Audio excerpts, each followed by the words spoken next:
من الشيطان الرجيم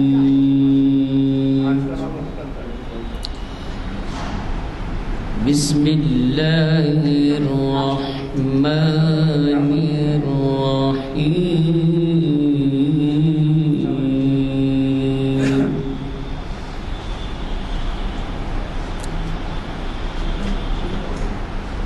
إن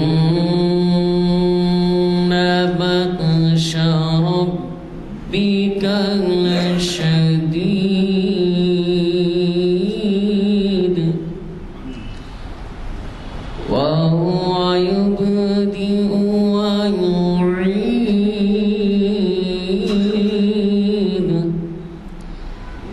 وهو الغفور الودود ذو العرش المجيد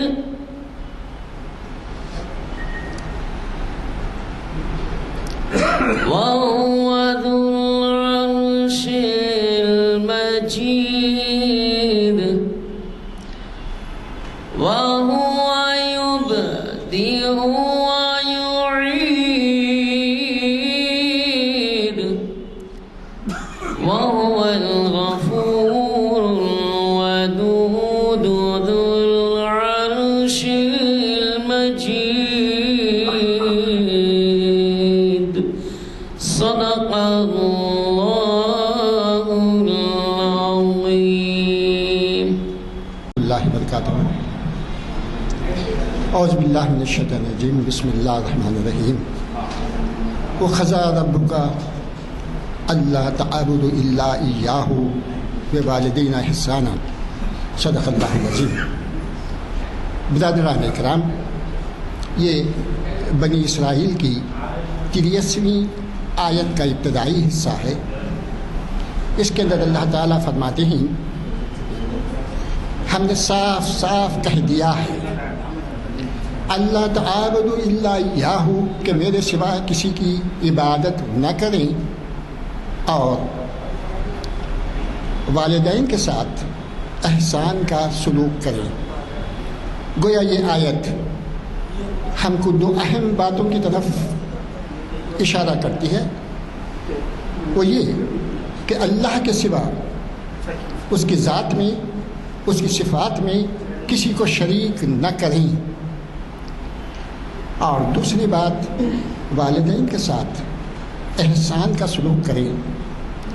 خصوصی طور پر اسی آیت کے آگے حصے میں بتایا گیا کہ وہ جب بوڑھے ہو جائیں تو ان کو اف تک نہ کہا کرو، ان کی تابعداری کرو، ان کے احکام کی فرمانبرداری کرو. تو یہ بڑا اہم پیغام ہے. آج کل ہماری اہم ضرورت ہے کہ بزرگوں کا احترام کریں، والدین کی خدمت کریں، جیسے بھی وہ ہوں. بہت بڑی نعمت ہم لوگوں کے پاس ہے، وہ ایک ہو یا ان میں سے دو ہوں.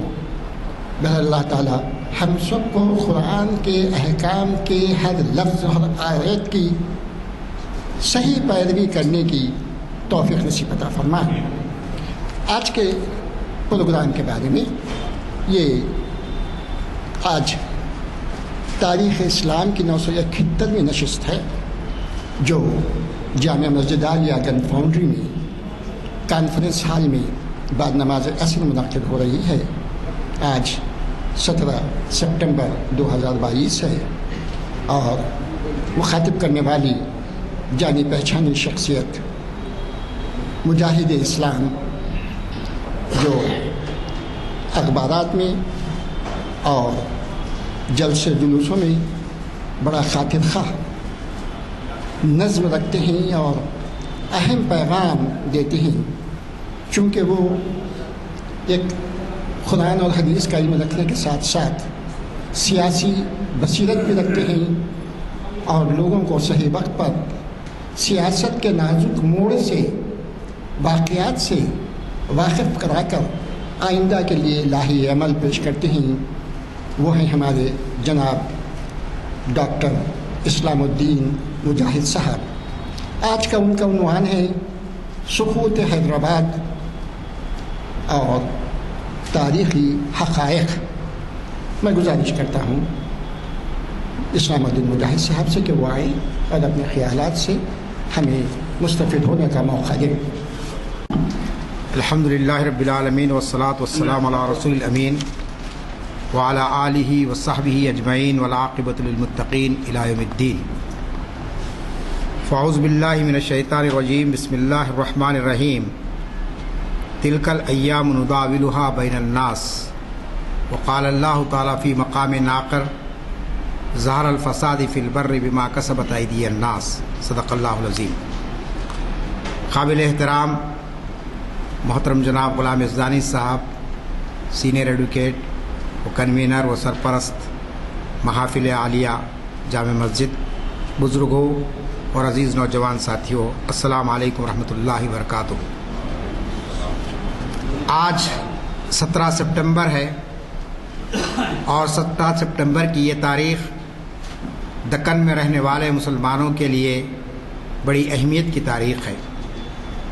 آج سے 74 سال پہلے آپ جانتے ہیں کہ اس علاقے میں، جسے آپ ریاست حیدرآباد کا علاقہ کہتے ہیں، جہاں سلطنت آصفیہ کے 7ویں نظام میر عثمان علی خان کی حکومت تھی، جو ایک خود مختار، ایک پرامن، ایک خوشحال اور مذہبی رواداری کی مکمل اور اس کی علمبردار ایسی حکومت کا خاتمہ بزور طاقت کر دیا گیا، اور اس کے نتیجے میں جہاں مسلمانوں کا سیاسی زوال شروع ہوا، وہیں اس سقوط حیدرآباد کے اثرات ان کی سماجی، معاشی اور سیاسی زندگی پر بھی پڑے۔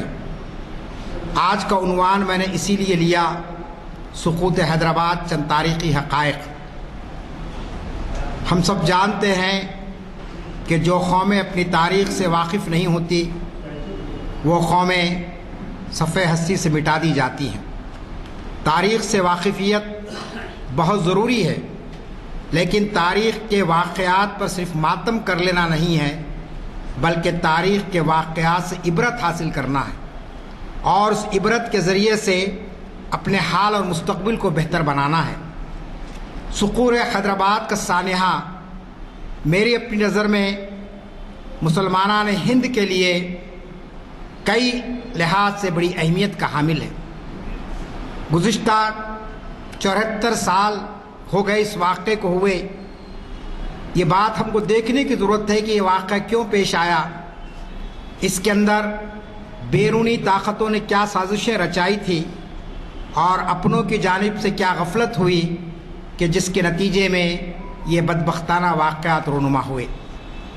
جہاں تک تاریخ کا مطالعہ ہم کرتے ہیں تو ہم جانتے ہیں کہ اللہ تعالیٰ کی یہ مشیت ہے کہ اللہ تعالیٰ تاریخ کے مختلف ادوار میں مختلف قوموں کو عروج دیتا ہے، انہیں سربلندی اور انہیں کامیابی عطا کرتا ہے، اور کچھ وقت کے گزرنے کے بعد وہ قومیں اپنی بدعمالیوں کی وجہ سے، اپنی غفلت شعاری کی وجہ سے، اپنی کاہلی اور سستی کی وجہ سے، اور اس وقت کے حکمران اپنے فرائض کو نہ نبھانے کے نتیجے میں زوال اور شکست و ریخت کا شکار ہو جاتے ہیں۔ صرف ایک سلطنت آصفیہ کی تباہی کو ہم نے نہیں دیکھا، بلکہ ہندوستان میں مسلمانوں نے 1000 سال تک حکومت کی۔ محمد بن قاسم کے بعد سے آپ دیکھتے ہیں کہ جو سلسلہ چلا تو بہادر شاہ ظفر تک چلا۔ 1857 تک ہندوستان کے اس خطے پر مسلمانوں کی حکومت تھی، لیکن اس حکومت کو زوال آیا، تو وہ زوال کیوں آیا، اس کے اسباب کیا تھے، وہ بھی ہم کو غور کرنا چاہیے۔ ٹیپو سلطان کی شہادت کیوں ہوئی، کن لوگوں نے ٹیپو سلطان کو دھوکہ دیا، سراج الدولہ کی شہادت کے پیچھے کس کی سازشیں کام کر رہی تھی، یہ سب تاریخ کے واقعات ہیں، اور یہ ہماری اپنی تاریخ کے واقعات ہیں۔ اگر ہم اپنی تاریخ سے نہیں واقف ہوں گے تو لازمی چیز ہے کہ آنے والا دور اس سے زیادہ خطرناک ثابت ہوگا۔ میرے اور آپ کے بچے آج انجینئر بن رہے ہیں، ڈاکٹر بن رہے ہیں، وکیل بن رہے ہیں، عالم بن رہے ہیں، مفتی بن رہے ہیں، یہ سب بننا چاہیے، لیکن اس کے ساتھ ساتھ ان کو تاریخ بھی پڑھنا چاہیے۔ بغیر تاریخ کے پڑھے کہ آپ کوئی اہم کلیدی رول ادا نہیں کر سکتے ہیں۔ تو میں آپ آج کی گفتگو کو اس سمت میں لینا چاہتا ہوں کہ میں سقوط حیدرآباد کے ان دلخراش واقعات پر کوئی ماتم کی فضا یہاں پیدا کرنا نہیں چاہتا ہوں.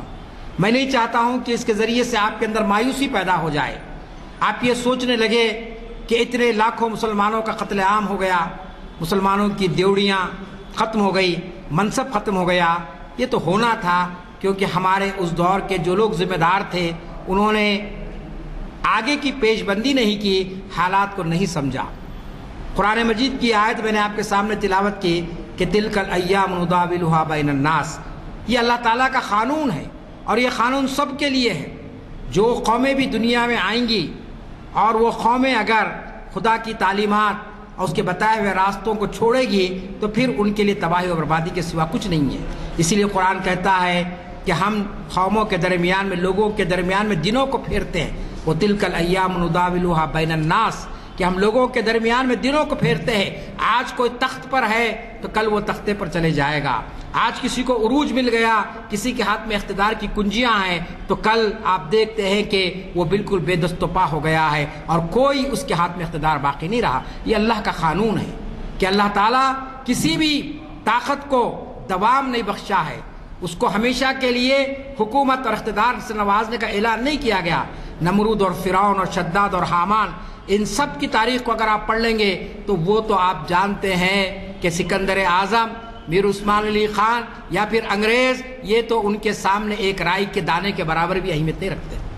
لیکن ایسی قداور طاقتوں اور ایسے قداور حکمران بھی دنیا سے ملیا میٹ کر دیے گئے.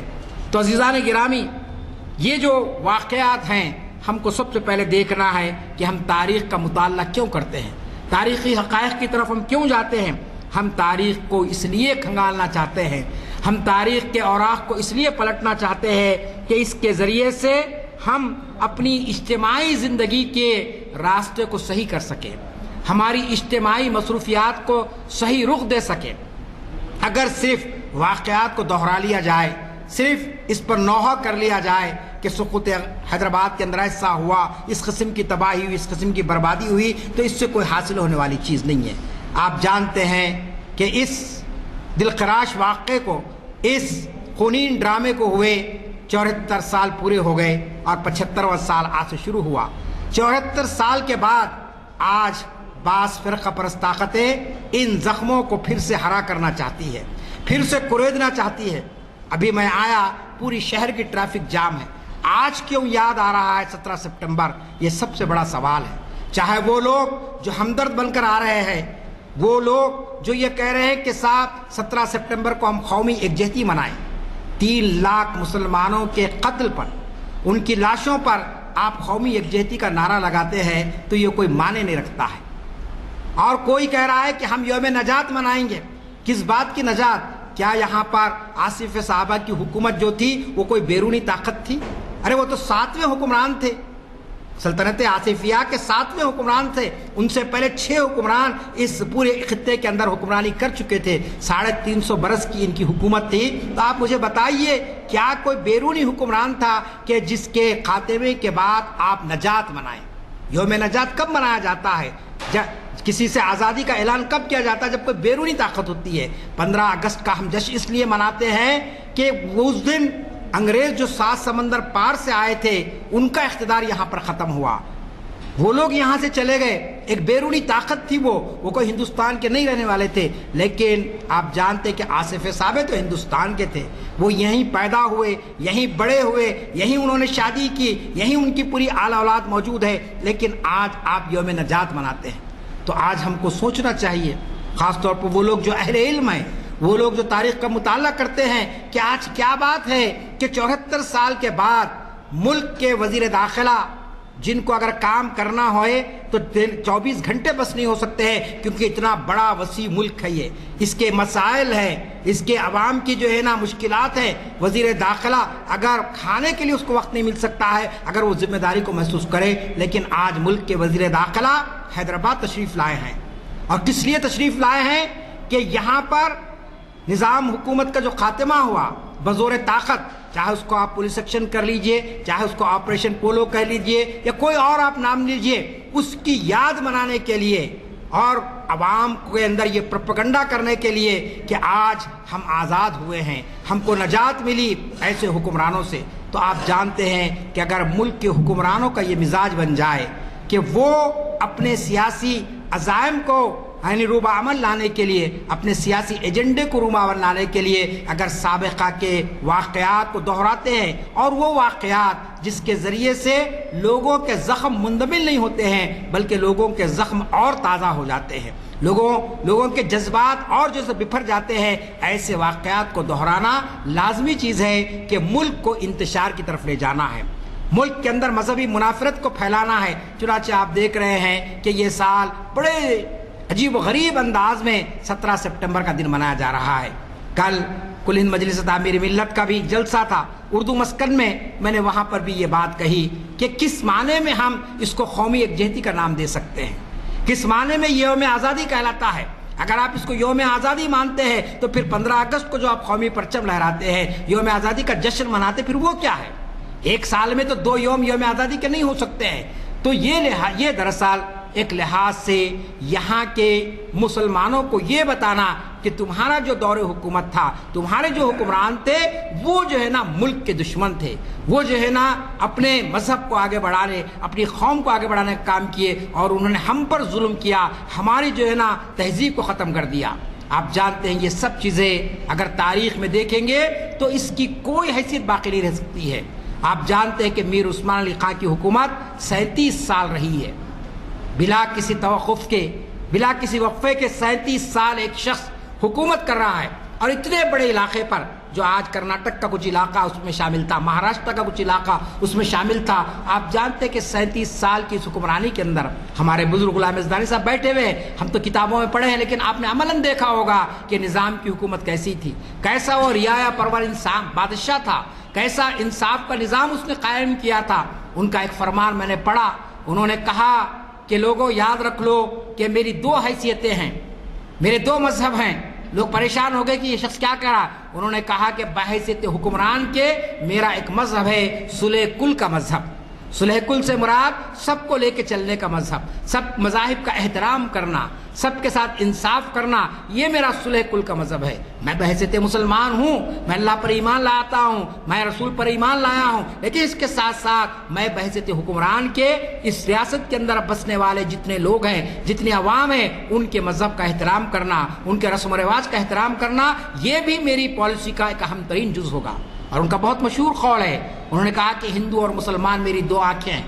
اب آپ بتائیے 2 آنکھیں کا مطلب کیا تھا؟ بہت مشہور مقولہ ہے کہ اگر ایک انسان کی ایک آنکھ اگر چلی جائے، ضائع ہو جائے، تو لازمی چیز ہے کہ وہ اس انداز میں نہیں دیکھ سکتا جو 2 آنکھوں سے انسان دیکھ سکتا ہے۔ ایک ایسا حکمران جس نے انصاف کے اور فلاح بہبود کے ایسے کارنامے انجام دیے کہ تاریخ جو ہے اس کو فراموش نہیں کر سکتی ہے۔ آج آپ قومی یکجہتی کی بات کر رہے ہیں، ہم خیر مقدم کرتے ہیں، ہم قابل ستائش کہیں گے کہ چلیے ٹھیک ہے، آپ اس دن کو ایک ایسے دن سے منانا چاہتے ہیں جس کے اندر سارے فرقے مل کر اپنا جو ہے نا اظہار خیال کرے، خوشی منائیں، لیکن نواب میر عثمان علی خان کی جیسی قومی یکجہتی کیا آپ پیش کر سکتے ہیں کہ انہوں نے بنارس یونیورسٹی کو کتنی مرتبہ گرانٹ دی ہے؟ وہ یونیورسٹی جبکہ بند ہونے کے اس پہ تھی، پھر بنارس کے جتنے مندر ہیں ان مندروں کو انہوں نے کتنی ایڈ عطا کی ہے، کتنے مٹوں کو انہوں نے امداد عطا کی ہے۔ کوئی زیادہ دور نہیں ہے، آپ جائیے آرکائیوز میں دیکھیے کہ نظام کی یعنی کس طریقے سے دیگر مذاہب کے تعلق سے انہوں نے اپنے جو ہے کرناموں کو پیش کیا ہے۔ پھر اسی طریقے سے آپ جانتے ہیں کہ 17 سپٹمبر 1948 کو یہ جو سانحہ ہوا، اس سانحے کے تعلق سے اگر آپ یہ کہیں گے کہ صاحب یہاں پہ کوئی کارکرد حکومت نہیں تھی، کوئی جو ہے ایڈمنسٹریشن صحیح نہیں تھا، لوگوں کی جان اور مال کا کوئی تحفظ نہیں تھا، تو تاریخ یہ بتاتی ہے کہ بالکل اس ریاست کے اندر امن اور سکون تھا۔ کبھی کوئی فرقہ وارانہ فساد، کبھی کوئی قسم کا مختلف مذاہب کے درمیان میں کوئی جو ہے آپسی چپخلش اور کوئی تصادم اور ٹکراؤ کی کیفیت یہاں پہ نظر نہیں آتی ہے۔ پھر اسی طریقے سے آپ جانتے ہیں کہ آصف صابری کی حکومت دنیا کی سب سے دولت مند ترین حکومت تھی۔ خالی یہ نہیں ہے کہ یہ دیسی ریاستیں، بلکہ جتنی بھی مملکتیں اس وقت پائی جا رہی تھی ان کے اندر سب سے زیادہ یہ جو دا ریچسٹ پرسن کہا جاتا ہے نظام آف حیدرآباد کو۔ تو آپ جانتے ہیں کہ اتنا دولت مند اس کے پاس تھی۔ اور پھر خوشحالی کا یہ عالم تھا کہ کہیں پر بھی آپ بھوک مری کے واقعات، قحط کے واقعات، یا پھر ایسے لوگ جو آفات سماوی کا شکار ہو جائے ان کو ان کے حال پہ چھوڑ دیا گیا ہو، ایسا ایک واقعہ بھی آپ کو ان کی 37 سالہ دور حکمرانی میں نہیں ملے گا۔ تب آپ بتائیے کہ ایک ایسی حکومت جو ایک کارکرد ایڈمنسٹریشن رکھتی تھی، ایک ایسی حکومت جس کے تعلق سے یہ کہا جا سکتا ہے کہ تہذیب و تمدن کی ایک بہترین اور اعلیٰ مثال تھی۔ آپ جانتے ہیں کہ وہ جو تہذیب آج آپ دیکھ رہے ہیں، چاہے وہ شروالی کا پہننا ہو، چاہے وہ رومی ٹوپی کا لگانا ہو، چاہے وہ پردے کا انتظام ہو، آپ جانتے ہیں کہ مسلمان ہی مسلمان نہیں بلکہ کاہست گھرانوں کے اندر جو پردہ آج لگایا جاتا ہے، آپ پوچھئے ان سے تو وہ یہ کہتے ہیں کہ نظام کے دور کی یادگاریں ہیں۔ تو اس طریقے سے تہذیب و تمدن کی ایک اعلیٰ مثال نظام نے دنیا کے سامنے پیش کی ہے۔ پھر اسی طریقے سے آپ دیکھتے ہیں کہ ان کے دور میں مذہبی معاملات میں کسی کے مذہبی معاملات میں کوئی مداخلت کا سوال نہیں تھا۔ میں وقت نہیں ہے کہ میں ان سارے مذہبی اداروں کی بات کروں کہ کن کن لوگوں کو انہوں نے امداد فراہم کی، بہت کچھ لٹریچر موجود ہے۔ کل ضیاء الدین نیّر صاحب نے بتایا مجھے کہ ہماری لائبریری میں 30 سے زائد کتابیں پولیس سیکشن پر موجود ہیں، لیکن ہم کو فرصت نہیں ہے، ہمارے نوجوانوں کو فرصت نہیں ہے کہ وہ جا کر وہاں پر مطالعہ کر سکے۔ دیمک چاٹ رہی ہے ان کتابوں کو، دھول اور گرد میں وہ کتابیں پڑھی ہوئی ہے، اور جب ہم مطالعہ نہیں کریں گے تو لازمی چیزیں کوئی شخص کہے گا کہ آج یوم نجات ہے، ہم اس کا جھنڈا لے کے چلے جائیں گے۔ کوئی کہیں گے کہ آج قومی یکجہتی منانا ہے، چلیے قومی یکجہتی کے نعرے لگا دیے جائیں گے۔ لیکن یہ بھی تو دیکھیے کہ آخر ان اصطلاحات کو آپ استعمال کر رہے ہیں تو آخر اس کا کوئی تاریخی بیک گراؤنڈ بھی آپ کے پاس ہے، اس کا کوئی تاریخی پس منظر بھی آپ کے پاس ہے۔ تو کبھی بھی یاد رکھیں، کوئی قوم اگر اپنی اصطلاحات کو بھول جائے گی تو پھر وہ اپنی شناخت کو بھی ختم کر دے گی، اس کی آئیڈینٹی بھی ختم ہو جائے گی۔ لوگ یہ چاہتے ہیں کہ ہم سقوط حیدرآباد کے ان خونین واقعات کو فراموش کر دیں۔ میرے سامنے ایک شخصیت بیٹھی ہوئی ہے، ادگیر سے تشریف لائے ہیں ہمارے وکیل صاحب یہ صاحب کہ قمر الدین جاگیر صاحب ان کا نام ہے۔ یہ جب پیدا ہوئے چھوٹے سے تھے اور پولیس سیکشن ہو گیا تو ان کے والدین نے لے جا کر ان کو ایک بیابان میں جنگل میں چھوڑ دیا، چھوٹے بچے کو کپڑے میں لپیٹ کے، اور اس کے بعد فوجیں آئی، قتل و خون غارت گری ہوئی ادگیر میں، سارے لوگ مارے گئے، اور اس کے بعد اللہ نے بہرحال ان کی حیات رکھی تھی اور وہ آج زندہ ہے اور ان کے بچے آج پڑھے لکھے ہیں۔ تو آپ بتائیے کہ ایسے کئی لوگ ہیں اس وقت حیدرآباد جو ان حالات کا شکار ہوئے، اور لازمی چیز ہے کہ ایسے شخص پر آپ زخم رکھ رہے ہیں، مرہم رکھنے کے بجائے یہ کہہ کر کہ آج یوم نجات ہے، آج یوم آزادی ہے۔ آج کا دن تو حکومت ہند کو بھی سوچنا چاہیے کہ آخر ہم نے جو فوجی کارروائی کی، 3 لاکھ مسلمانوں کا جو قتل ہوا، سندر لال کمیٹی رپورٹ کہہ رہی ہے، میں نہیں کہہ رہا ہوں یہ بات، کہ آخر یہ بے گناہ انسانوں کا قصور کیا تھا؟ ایک شخص کی شخصی حکمرانی کو ختم کرنے کے لیے آپ نے اتنا بڑا قتل عام کا بازار گرم کر دیا اور اس طریقے سے لوگوں کی جانیں لی گئی۔ تو اس لحاظ سے ہم یہ کہتے ہیں یہ سوال اٹھانے کی ضرورت ہے۔ اس واسطے سے میں نے عنوان رکھا کہ تاریخی حقائق، کہ تاریخ کیا کہہ رہی ہے، کیا واقعی یہ کوئی ظالم حکمران تھا؟ کیا اس کے دور کے اندر مذہبی طور پر کسی کو پابندی لگا دی گئی کہ وہ مسلمان ہی رہے، وہ اسلام پر ہی چلے، کوئی اور مذہب کو قبول نہ کرے؟ کیا تعصب اس حد تک اس کو بڑھ گیا تھا کہ وہ کسی مذہبی عبادت گاہ کی تعمیر کی اجازت نہیں دیتا تھا؟ اگر ایسی بات ہوتی تو لازمی چیز ہے کہ آج یہ محفل ہم نہیں رکھتے، آج ہم عثمان علی خان کے تعلق سے ان کے کارناموں کو یہاں بیان نہیں کرتے۔ لیکن واقعات اس کے بالکل برعکس ہے کہ وہاں مذہبی رواداری بھی تھی، وہاں لوگوں کے ساتھ انصاف بھی تھا، اور دیگر مذاہب کے معاملے میں بالکل جو ہے نا آپ دیکھتے ہیں کہ عدم مداخلت کا اصول اپنایا جاتا تھا۔ پھر یہ ایک فلاحی ریاست تھی، ایک ویلفیئر اسٹیٹ تھا کہ جہاں پر کسی کے تعلق سے بھی کوئی جو ہے نا یہ تصور نہیں کیا جا سکتا تھا کہ صاحب ایک طبقہ بڑا خوشحال ہو جائے، کھائے پیے اور عیش آرام کرے، اور دوسرا طبقہ بالکل غربت کی زندگی بسر کرے۔ اور پھر اہم ترین بات آپ کو بتانا چاہتا ہوں کہ سلطنت آصفیہ جو تھی، یہاں کی جو آبادی ہے، یہاں 85% اس دور میں بھی ہندو تھے، غیر مسلم تھے، 10-12% مسلمان تھے، اور بقیہ طبقے تھے۔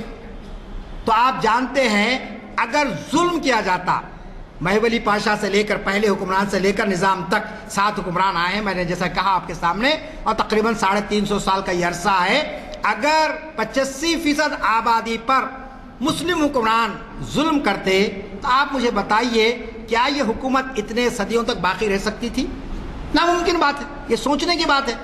ایک بڑا بھائی اگر اس کے 5 بھائی ہیں، اگر ظلم کرے گا تو والدین کے انتقال کے بعد 4 بھائی بغاوت کر دیتے بھائی سے، اعلان کر دیتے یہ میرا بھائی نہیں ہے بلکہ. یہاں تو حکومت کا معاملہ تھا، اتنا بڑا علاقہ تھا یہ، اور اس سارے علاقے پر آپ جانتے ہیں کیا کوئی شخص جو ہے نا اپنی منمانی کر سکتا تھا؟ کوئی مطلق العنانی یہاں پہ قائم کی جا سکتی تھی؟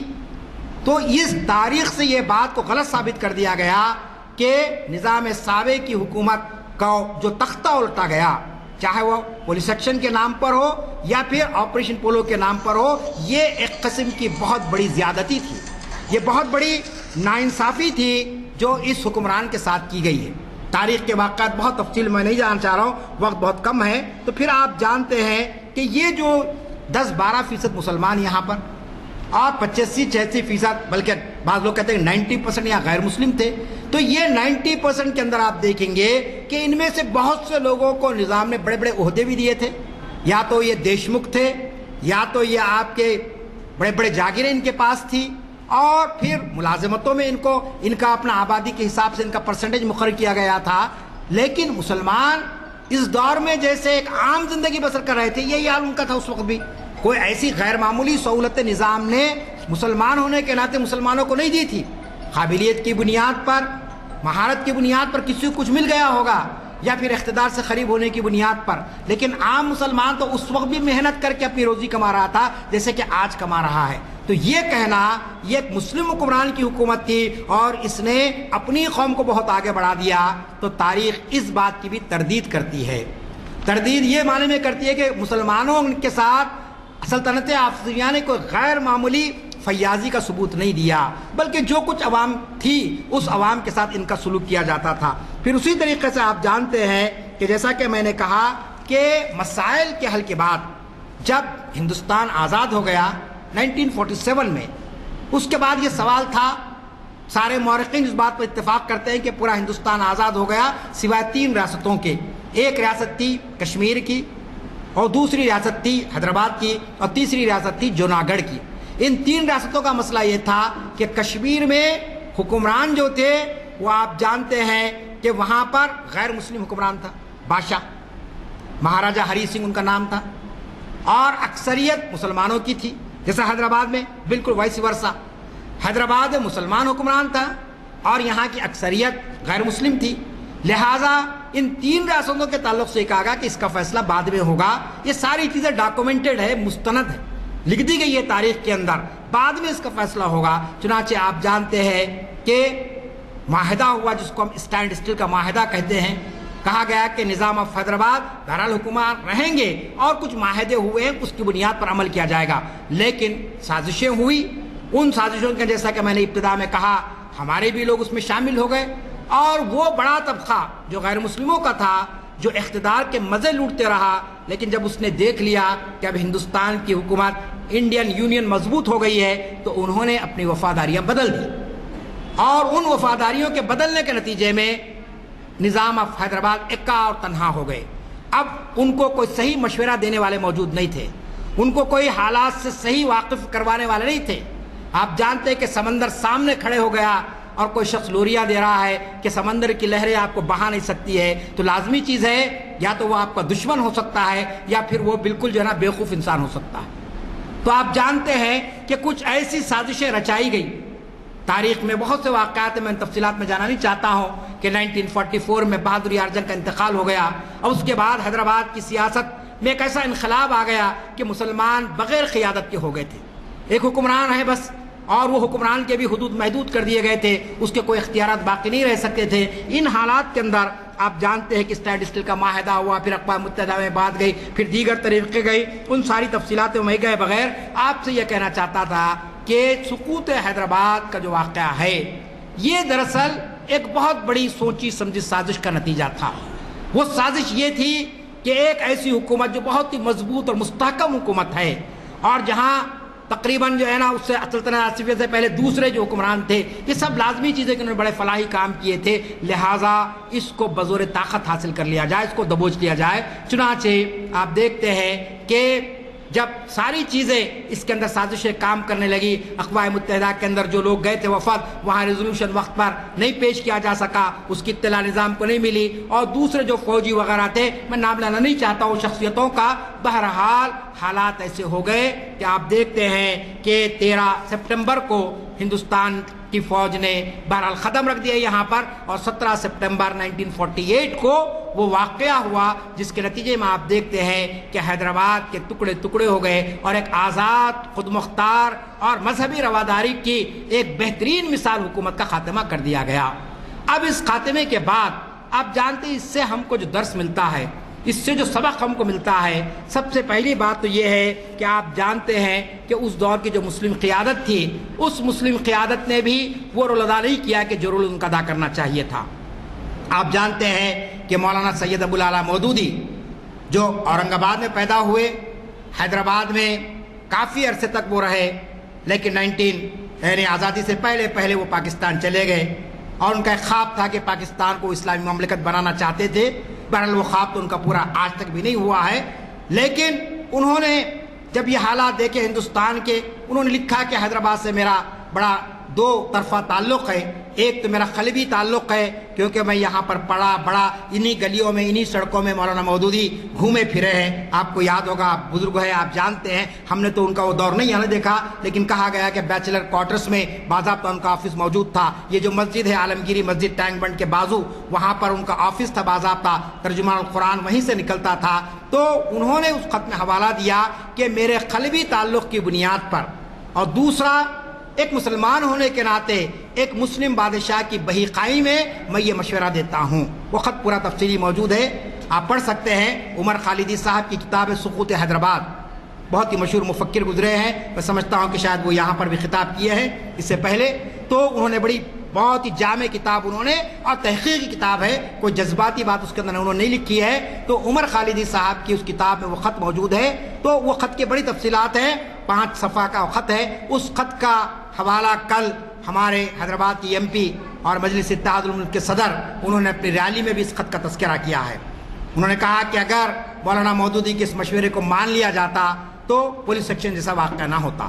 تو کیا لکھا مولانا مودودی نے، وہیں پر میں بات کو ختم کرتا ہوں کہ مولانا مودودی نے لکھا کہ اب چونکہ ہندوستان ایک عملی شکل اختیار کر چکا ہے، پاکستان ایک آزاد مملکت بن چکا ہے، حیدرآباد بالکل بیچ کا علاقہ ہے، آپ آزاد نہیں رہ سکتے ہیں، اب آپ کو فیصلہ کرنا ہے۔ چنانچہ مولانا نے یہ بات لکھی کہ بہتر یہ ہے کہ آپ حکومت ہند سے معاہدہ کر لیں، ان کے ساتھ بات چیت کریں، اور بات چیت کر کچھ امور کو، اوقاف کا معاملہ ہے، سرکاری ملازمتوں کا معاملہ ہے، اور تعلیم کا معاملہ ہے، ایسے مختلف معاملات ہیں، اس پر حکومت ہند سے صرف تیقن نہیں بلکہ ضمانت لیں کہ اس میں حکومت ہند ہمارا تعاون کرے گی اور ہمارے لیے روزگار کے دروازے رکھے گی، تعلیم کے دروازے رکھے گی، ہماری اوقافی جائیدادوں کا تحفظ کرے گی۔ لیکن آپ جانتے ہیں کہ معاملات بہت آگے بڑھ گئے تھے۔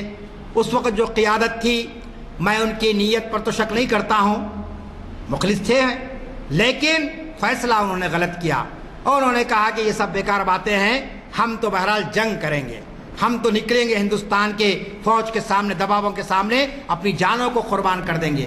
اور وہی ہوا کہ مولانا مودودی اور دیگر لوگ جو چاہتے تھے یہاں پر کہ پرامن انداز میں اقتدار کی منتقلی ہو، جب آپ کو معلوم ہو چکا کہ سیلاب آ چکا ہے، آندھی آ چکی ہے، لازمی چیز آپ اپنے بچاؤ کی فکر کرتے، لیکن نظام آف حیدرآباد کو صحیح اطلاع نہیں مل سکی ان ساری چیزوں کی، اور یہ واقعہ ہوا۔ تو مورخین نے لکھا کہ سقوط حیدرآباد کے اندر حقیقت یہ ہے کہ تاریخ یہ بتاتی ہے کہ غیروں کی سازشوں کے ساتھ اپنوں کی غفلت اور اپنوں کے غلط فیصلوں کی وجہ سے بھی یہ بدبختانہ واقعات ہوئے۔ لہٰذا ہم کو کوشش کرنی چاہیے کہ حالات چاہے کتنے ہی نازک ہو، حالات چاہے کتنے ہی پراشوب ہو، جوش کے ساتھ ہوش کو باقی رکھنا ضروری ہے۔ بغیر ہوش مندی کے اگر آپ نے یہ کام کیا تو یاد رکھ لیجئے. اور آج کا دن مجھے ایسا دکھ رہا کہ لوگ پھر ایک مرتبہ ہوش کو بھول گئے, پھر ایک مرتبہ جوش میں آ گئے ہیں. ہر ایک کے ہاتھ میں ترنگا آ گیا اور ہر ایک نعرہ لگا رہا ہے کہ ہندوستان سمویدھان, ہندوستان کا دستور, ہم جان دینے کے لیے تیار ہیں ہندوستان کے دستور کے لیے. آپ کی شریعت ختم ہو رہی ہے, آپ کی عبادت گاہیں ختم ہو رہی, بابری مسجد سے لے کر گیان واپی تک کے مسائل آپ کے سامنے ہیں. میں نے کل کہا تعمیر ملت میں 1947-8 کو تو ایک پولیس سیکشن ہوا, آزادی کے بعد سے ہم ہر روز ایک پولیس سیکشن دیکھ رہے ہیں. تو اس کی سدباب کیسا ہوگا, اس کا کیسا علاج کریں گے, اس پر آپ کو سوچنا چاہیے. بس ایک شعر پر اپنی گفتگو ختم کرتا ہوں, جو شعر اقبال نے کہا تھا, بڑا اہم بات انہوں نے کہی تھی. وہ یہ کہی تھی انہوں نے کہ صورت شمشیر ہے دست قضا میں وہ قوم, صورت شمشیر ہے دست قضا میں وہ قوم, کرتی ہے ہر زمان جو اپنے عمل کا حساب. کہ ہم کو اپنے عمل کا حساب کرنا ہے, اپنے جائزہ لینا ہے, محاسبہ کرنا ہے. کتنی ہی بڑی سیاسی شخصیت ہو, کتنی ہی بڑی مذہبی شخصیت ہو, کتنا ہی بڑا دانشور ہو, اگر وہ ہوش کو کھو کر جوش کا کام کرتا ہے, اس کا دامن پکڑ کر اس کو روکنے کی کوشش کرنا چاہیے, نہ یہ کہ اس کے ساتھ ہم بھی نعرے لگاتے چلے جائیں. رب اغفر ورحم وانت خیر الراحمین وآخر دعوانا ان الحمد للہ رب العالمین.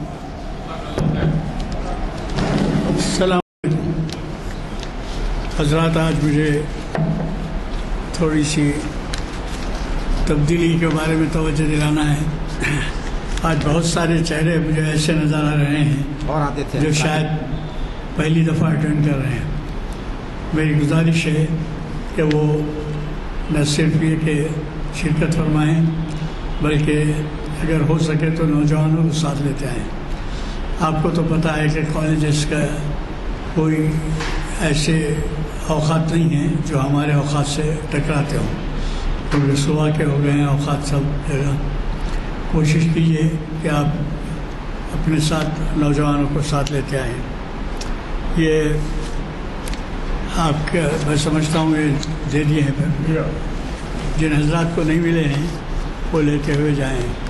یہ ہمارے اگلے اعلامیے تباہ ہو کر آ گئے ہیں. دیکھیے, پیر کے دن 19 سپٹمبر کو کامیابی و نجات سورۃ العصر کی روشنی میں, یہ ہمارے اسپیکر ہیں جناب ایاز الشیخ, آپ واقف ہیں, ان کو سن چکے ہیں. یہ بہت بڑے مورخ بھی ہیں اور کافی ان کی معلومات ہیں, ہمیں کئی دفعہ یہاں مخاطب کر چکے ہیں. مجھے قوی توقع ہے کہ آپ اس میں شرکت فرمائیں گے. اور پھر چہارشنبے کے دن تعمیر ملت کے صدر جو ہیں جناب محمد ضیاء الدین نیّر صاحب, وہ محفل اقبال شناسی کی 1088ویں نشست مخاطب کریں گے. یہ اب تک میں سمجھتا ہوں 200 سے زائد